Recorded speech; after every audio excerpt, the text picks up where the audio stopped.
¿qué es la filosofía? Si la tuviéramos que definir de manera positiva, podríamos decir que es un tipo de saber que acompaña a la especie humana desde que nace la especie humana. Todas las personas que integran la especie humana hacen filosofía, lo sepan o no lo sepan. Es un saber crítico que se formula las grandes preguntas de nuestra especie: ¿qué es el ser humano? ¿Para qué vivimos? ¿Qué sucede después que llega el momento de la muerte? Cuando los seres queridos no están más, parten. ¿Cuál es el sentido de nuestra vida? Y toda una serie de preguntas que acompañan y rodean a nuestra vida cotidiana. Está estrechamente vinculada al sentido común, que tiene cualquier persona que integra la especie humana en todas las culturas, en todas las sociedades de nuestro planeta. Pero hay una diferencia importante entre sentido común y filosofía. El sentido común, que compartimos todas las personas de nuestra especie, no hace falta tener títulos universitarios, hablar varios idiomas, haber leído bibliotecas completas para tener un sentido común. Una persona que incluso jamás fue a primer grado de la escuela, que es incluso analfabeta, tiene un saber acerca de la vida, de cómo educar a sus hijos, de cómo vincularse con los demás. Entonces, el sentido común es compartido por toda la gente, todas las personas que forman parte de la especie humana, pero tiene una característica: suele ser inconsciente. Es decir, se posee, se practica, pero no se toma conciencia de que se está practicando ese saber acerca de la cotidianeidad, de la vida cotidiana. Es un saber que en general toma prestadas opiniones de diferentes concepciones del mundo y las mezcla de manera incluso contradictoria. En cambio, la filosofía se asemeja, se parece mucho al sentido común, pero tiene esta diferencia: no se siente cómoda mezclando concepciones del mundo contradictorias, antagónicas, que se excluyen recíprocamente. Por eso intenta hacer un saber sobre la vida cotidiana, sobre las grandes preguntas de la humanidad, pero un saber crítico, es decir, un saber que busca los fundamentos, las razones, los argumentos de por qué sucede lo que sucede, por qué los procesos sociales son como son, por qué nuestra vida le pasa lo que le pasa, por qué vivimos de esta manera y no de otra manera. Es un saber que aspira, por lo menos aspira a ser crítico, aspira a ser sistemático, es decir, a tener una coherencia, a no mezclar concepciones del mundo completamente opuestas, antagónicas y contradictorias. Y es un saber que intenta formular de manera explícita sus fundamentos, o sea, aquello en lo que se basa. ¿Quién formuló históricamente esta vinculación entre filosofía y sentido común, que tienen cosas en común, pero también tienen elementos que los diferencian? Un autor que se llama Antonio Gramsci, italiano, que estuvo participando de la lucha de la clase trabajadora en su país, en Italia, y también en otras partes del mundo. Tuvo la mala suerte de que el fascismo lo capturó, lo mantuvo en prisión y en la cárcel elaboró estas reflexiones que yo estoy compartiendo. Fue Gramsci el que se esforzó por tener y aportar una mirada democrática de la filosofía, según la cual todas las personas que forman parte de la especie humana tienen una filosofía que muchas veces es inconsciente, llamada sentido común, que a veces logra volverse consciente. Es la filosofía estricta en sentido preciso, pero es una concepción democrática, muy opuesta a la concepción de la filosofía de otro filósofo muy célebre de la antigüedad griega europea occidental, llamado Platón, que consideraba que una minoría exclusiva es únicamente filósofa y la gran mayoría de la población no sabe nada, vive en la simple opinión y es prisionera de las opiniones ajenas. Solo una minoría ejerce la filosofía y esa minoría debe gobernar, decía Platón. Gramsci elabora una concepción completamente opuesta a la de Platón, que era muy aristocrática, que defendía incluso la esclavitud, y en cambio la filosofía de Gramsci, que era un militante revolucionario, un militante por el socialismo, un militante comunista, por eso lo metió en prisión Benito Mussolini, el dictador fascista de Italia. La concepción de filosofía que aportó Gramsci es una concepción democrática, es una concepción popular, es una concepción según la cual no hay una minoría elitista que es la propietaria, que tiene la escritura de la propiedad privada del saber. No, él demostró que toda la especie humana se formula esas grandes preguntas. Eso sería por la positiva, la respuesta a qué es la filosofía. Y si tuviéramos que definirla por la negativa, ¿qué es lo contrario de la filosofía? Lo más contrario a la filosofía en nuestro mundo contemporáneo es la moda. No hay nada más antifilosófico que la moda. ¿Por qué?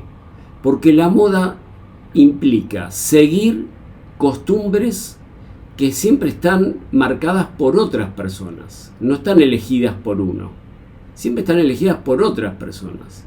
Y hay que vestirse a la moda, hay que peinarse a la moda, hay que leer, si es que hay que leer, autores que están de moda, hay que usar un lenguaje que está de moda. La moda marca nuestra vida cotidiana de manera aparentemente impersonal. Nunca sabemos quién fija las normas de la moda. Es todo lo contrario a un saber crítico. Paradójicamente, la moda también se instaló en la filosofía. Fíjense qué contradicción. Justo que la filosofía es la antítesis de la moda, porque siempre se pregunta de dónde vienen las cosas, cómo surgieron, quién planteó tal hipótesis, quién defendió tal otra opinión. En cambio, en la moda nunca se sabe quién la instaló. En general no se sabe quién lo planteó. Son contradictorias. Sin embargo, la moda también impregnó a la filosofía. Entonces surge una nueva pregunta. ¿Cuál es la filosofía que está de moda hoy en día, en la tercera década del siglo XXI? A nuestro entender, la filosofía que está de moda hoy es el postmodernismo, que lo planteó un autor francés, Jean-François Lyotard, en el año, fíjense qué año, 1979, justo el año que sube Margaret Thatcher en Inglaterra, un año antes que ascienda Ronald Reagan en Estados Unidos, o sea, cuando el neoliberalismo más furioso que comienza en Chile con el golpe de Estado de Pinochet, se generaliza en Europa Occidental y en Estados Unidos.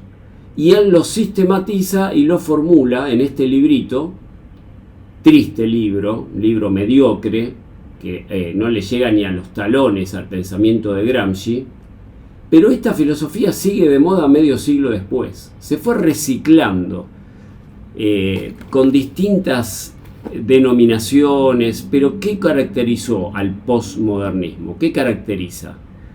Que pone en discusión los saberes críticos, que sospecha y trata siempre de aplaudir lo que está de moda, sospecha del pensamiento crítico, sospecha de las grandes concepciones del mundo y de la vida, y sobre todo, cuando Antonio Gramsci decía que la filosofía era una gran concepción del mundo y de la vida, que implicaba necesariamente normas de conducta práctica, es decir, formas de vivir, no es solo un conjunto de textos, no es solo un conjunto de ideas.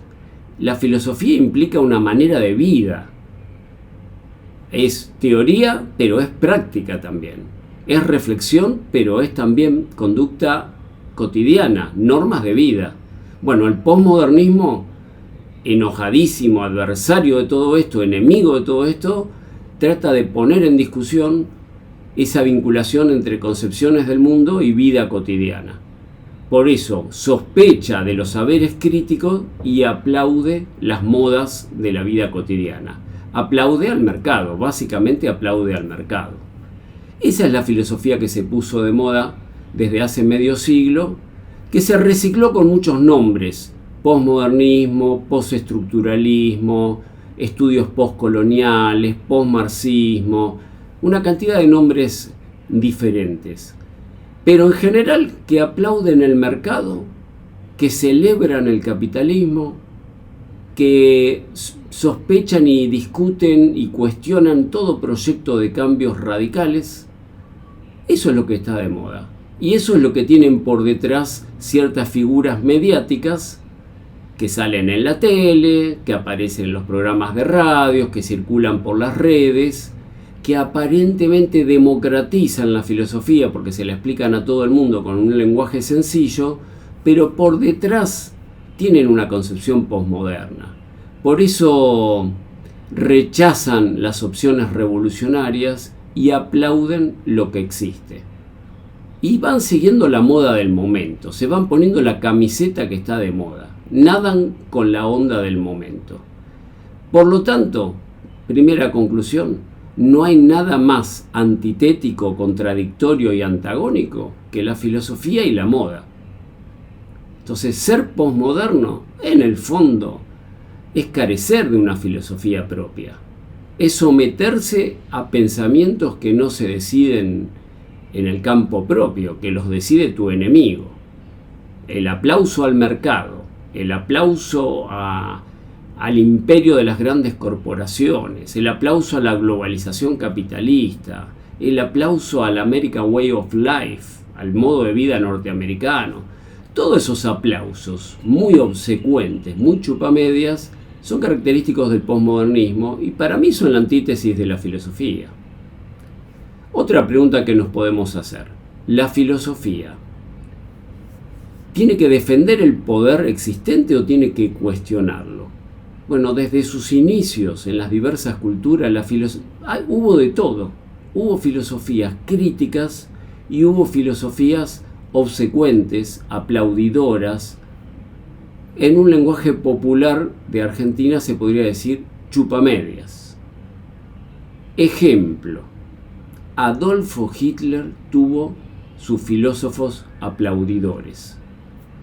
Nombres: bueno, los más famosos fueron Alfred Rosenberg, que escribió tomos y tomos defendiendo la supuesta existencia de una raza pura, aria, blanca, de ojos celestes, que era, superior al conjunto de las otras comunidades y culturas. Una mirada etnocéntrica, racista, jerárquica, elitista, tremendamente reaccionaria. Alfred Rosenberg vinculó en general la filosofía con la biología y trató de decir, por ejemplo, que los que no pertenecían al mundo de los poderosos eran parásitos. Usaba siempre metáforas biológicas. Era bastante bruto, pero fue un filósofo de Adolfo Hitler y de los nazis. ¿Qué otro filósofo estuvo cercano al nazismo? Martin Heidegger, un filósofo que fue de alguna manera como el abuelo del posmodernismo. Todos los filósofos posmodernos admiran a Heidegger. Heidegger era más culto que Rosenberg, más refinado, no era tan bruto, pero bueno, fue rector de una universidad bajo el gobierno de Adolfo Hitler, bajo la dictadura de Adolfo Hitler. ¿Esto pasó solo en Alemania? No. En el fascismo italiano, que mucha gente hoy añora con nostalgia en el año 2024, camino al 2025, también hubo filósofos de Benito Mussolini, el dictador fascista italiano. Nombres: Gentile. Giovanni Gentile fue la voz oficial del fascismo en filosofía. Celebraba, aplaudía, era un obsecuente y trató de fundamentar el fascismo, ¿no? Y en Argentina, ¿qué sucedió? En Argentina también tuvimos pensadores y pensadoras críticos que cuestionaron el poder. Algunos de ellos fueron secuestrados y desaparecidos por la dictadura. Otros fueron expulsados de la enseñanza universitaria, como el célebre Carlos Astrada, como su discípulo Alfredo Llanos. A Astrada lo expulsaron de la Universidad de Buenos Aires con el golpe de Estado de 1955, la Revolución Fusiladora. A Alfredo Llanos lo expulsaron de la Universidad Nacional de La Plata con el golpe de Estado, la dictadura de General Videla y Masera, en el 76. Hubo pensadores críticos, pero también hubo pensadores obsecuentes con el poder. Tal es así que en 1980 se desarrolló un congreso de filosofía al cual asistieron una cantidad enorme de personas vinculadas a la academia. Plena dictadura de Videla y de Masera, cuando la Facultad de Filosofía y Letras estaba llena de personas desaparecidas, tanto del movimiento estudiantil como del cuerpo de profesores y profesoras. Y sin embargo fueron al Congreso de Filosofía de Videla. Cuando digo Congreso de Videla no es una metáfora. Lo inauguró el brigadier Cacciatore, intendente de la ciudad de Buenos Aires, y lo clausuró con un discurso que él mismo pronunció, el general Videla en persona. Los propios dictadores de la época de Videla publicaron las actas de ese congreso y habría que revisar, porque están en internet, quiénes asistieron a ese congreso de Videla, que era una manera de legitimar a la dictadura y de combatir lo que la dictadura denominaba la campaña anti-argentina, porque los argentinos somos supuestamente derechos y humanos. Así era la campaña pro dictadura de aquella época. Para contrarrestar esa denuncia de la masacre, el genocidio feroz de la dictadura de Videla, se hizo un congreso de filosofía. Entonces fíjense que también en Argentina hubo filósofos y filósofas que estuvieron con la dictadura, igual que en Alemania, igual que en Italia.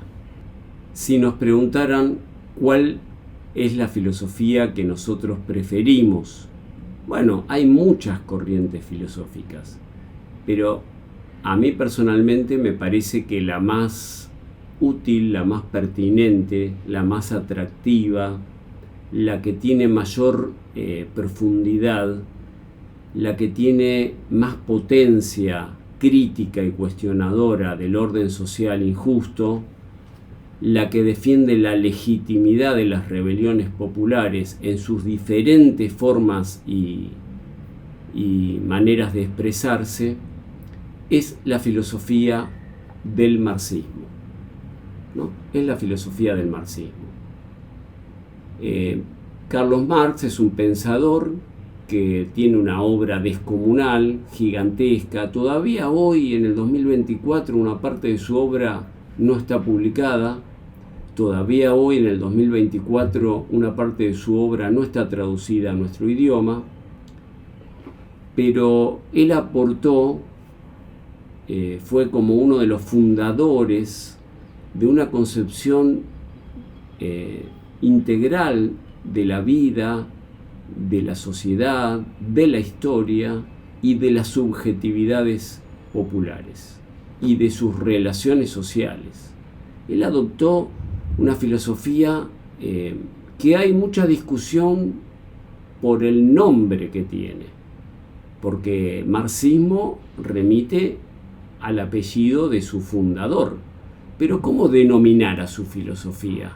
Bueno, ahí hay mucha discusión y hay muchas corrientes diferentes que opinan con matices notorios y muy diferenciados entre sí sobre cuál es la filosofía del marxismo. Pero digo, en general, ¿por qué es la que más me interesa? Porque es la que me permite entender la historia, es la que me permite entender mi vida y de la gente que me rodea, es la que me permite entender las injusticias, y es la que marca un camino para intentar cambiar el mundo. Por eso es la que más me interesa, y creo que es la más actual. Aunque no esté de moda, ni en las radios, ni en la tele, ni en las redes, ni en TikTok, en Instagram, Facebook o la que sea, ni tampoco es la que se enseña en la universidad. A pesar de eso, porque la que está de moda es el posmodernismo y sus derivados, el deconstruccionismo de Jacques Derrida, el postmarxismo de Ernesto Laclau, el postmodernismo de Jean-François Lyotard y Judith Butler. Esa es la filosofía que está de moda, ¿no? Que sigue un circuito París, academia estadounidense, y de ahí se copia a la Argentina, se importa para acá sin beneficio de inventario, sin pasar por ninguna aduana, sin ningún examen crítico, como exigiría la misma actividad filosófica, ¿no? No, directamente se importa sin pasar por ninguna instancia que le pregunte ¿de dónde viene? ¿Quién la formuló? ¿Desde qué posiciones se formula? ¿Contra quién discute el posmodernismo y sus derivados? Las metafísicas postmodernismo, postestructuralismo, postmarxismo, estudios postcoloniales, todo lo vinculado a lo post, que hoy formulan el disparate de una supuesta posverdad, que no es más que otro nombre para decir puedo mentir y manipular con total impunidad. Bueno, eso que está de moda no me permite explicar la injusticia. Al contrario, aplaude y legitima la injusticia. Y nos propone al movimiento popular, como el mejor de los mundos posibles, las dispersiones, ¿no? Nos aplauden las injusticias y las resistencias fragmentadas como si fueran una fiesta, como si fueran una emancipación y una liberación de antiguas cadenas. Por fin nos liberamos del amor, por fin nos liberamos de la solidaridad, por fin nos liberamos de los proyectos utópicos. Entonces, ¿qué nos queda? Nuestro ombliguito, el individualismo, el ocuparnos únicamente de nosotros y nosotras, hacer la vista gorda frente a los demás, hacernos los distraídos y las distraídas. Y cuando proponen algo, en general es siempre una rebeldía controlada, tolerada, que no es peligrosa contra el sistema, por eso el sistema la alienta. Cuando el sistema alienta cierto tipo de rebeldías y las avala, hay que sospechar, porque el sistema no se mantiene ni se reproduce de manera automática por arte de magia. Entonces, cuando promueve ciertas filosofías y combate otras, hay que sospechar de las filosofías que promueve. Cuando yo doy clases, siempre les digo a la gente que estudia, joven, muy joven, siempre les hago esta pregunta: ¿de qué filosofía eran la mayoría de las personas que fueron secuestradas y desaparecidas en Argentina? Es raro que hayan desaparecido a alguien por defender las teorías de Derrida o de Lyotard o de cualquiera de esa tradición de pensamiento. Es raro, yo diría que es prácticamente inexistente, pero gran parte de la gente que estuvo desaparecida estaba asociada a una corriente cultural, política, ideológica cercana al marxismo o directamente marxista. En los manuales de la época de la dictadura incluso se definía el marxismo como la ideología del terrorismo subversivo. Fíjense qué palabras para generar miedo, ¿no? Cuando en realidad los terroristas eran los que robaban bebés, secuestraban personas, torturaban embarazadas, tiraban gente viva desde los aviones al mar, simplemente por pensar distinto. Esos son los terroristas, no la gente que organizaba un sindicato, una maestra, alguien que trabajaba con el movimiento campesino, un dirigente sindical. Esa gente trabajaba por su comunidad. Hasta el Papa Francisco lo dijo hace poco. Dijo: los marxistas siempre han trabajado como el cristianismo original, por su comunidad y no buscando el beneficio personal. Hasta el Papa Francisco lo dijo. Lo pueden encontrar en las redes. que es insospechado de pertenecer a una tradición simpatizante del Che Guevara o de Carlos Marx, ¿no es cierto? Entonces, me pregunto, el marxismo, ¿qué es lo que aporta? Aporta una concepción de la historia humana basada en las contradicciones y sobre todo intenta legitimar la rebelión popular. Rebelarse no está mal, es legítimo. Lo enfermo es no rebelarse. Porque tradicionalmente, tanto en la filosofía como en la sociología y en distintas disciplinas sociales, se planteó como patológico el hecho de rebelarse, de desobedecer el orden existente. El marxismo dice todo lo contrario. No rebelarse frente a la injusticia, eso es patológico, eso es enfermo, eso es someterse. En cambio, la rebelión contra las injusticias es lo más sano que hay, es lo más razonable que hay. Y las miles y miles de páginas que aportó la filosofía del marxismo en sus diferentes tendencias tratan de legitimar la rebelión popular. Básicamente adoptó dos nombres la filosofía marxista, diferentes, que no son solo una cuestión semántica, no es simplemente la manera de nombrar a esta filosofía, sino que son concepciones muy distintas que ambas comparten la defensa de la rebelión popular, pero que conciben de manera distinta el marxismo. Una se llamó materialismo dialéctico, la otra se llamó filosofía de la praxis. Ambas defienden la legitimidad, insisto, de las rebeliones contra la injusticia. Pero materialismo dialéctico y filosofía de la praxis expresan en el 2024 dos concepciones distintas del marxismo, que conviven, pero que no necesariamente son lo mismo. No hay tiempo de profundizar en esto, ¿no? Fue Antonio Gramsci uno de los principales pensadores marxistas que defendió la filosofía de la praxis. Tampoco lo inventó él, lo tomó de un antecesor italiano llamado Antonio Labriola, quien a su vez era un gran especialista en la obra de Marx y de su amigo Federico Engels. Incluso Antonio Labriola se enviaba y recibía cartas con Federico Engels, el gran amigo de Marx y con quien Marx escribió gran parte de su obra. Por eso considero que la filosofía más útil, aunque esté tan demonizada, satanizada, desde hace años, no recién ahora. Ahora se exacerbó el odio, pero esto viene desde hace años. El macartismo, la cosa de poner al marxismo como un monstruo, como un demonio, desde hace años. Pero sin embargo es la filosofía más útil.